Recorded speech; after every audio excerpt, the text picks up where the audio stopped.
بسم اللہ الرحمن الرحیم۔ شروع اللہ کے نام سے جو بڑا مہربان اور نہایت رحم والا ہے۔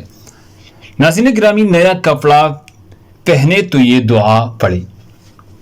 حضرت ابو سعید خدری رضی اللہ تعالی عنہ فرماتے ہیں کہ رسول اللہ صلی اللہ علیہ وسلم کے پاس جب کوئی نیا کپڑا آتا تو آپ صلی اللہ علیہ وسلم قمیص یا عمامہ کہہ کر اس کا نام لیتے، پھر یہ دعا پڑھتے: اللہم لک الحمد انت کسوتنیہ اسألک من خیرہ وخیر ما صنع لہ واعوذ بک من شرہ وشر ما صنع لہ۔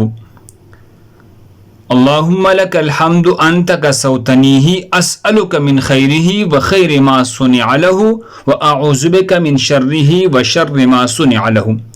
اے اللہ، آپ ہی کے لیے تعریف ہے، آپ نے ہی مجھے یہ پہنایا ہے، میں آپ سے اس کے خیر اور اس چیز کے خیر کا طلبگار ہوں جس کے لیے یہ بنایا گیا ہے، اور اس کے شر اور اس چیز کے شر سے آپ کی پناہ مانگتا ہوں جس کے لیے یہ بنایا گیا ہے۔ سنن ابی داؤد حدیث نمبر 4022۔ اللہ ہم سب کو اس پر عمل کرنے کی توفیق عطا فرمائے۔ جزاکم اللہ خیر۔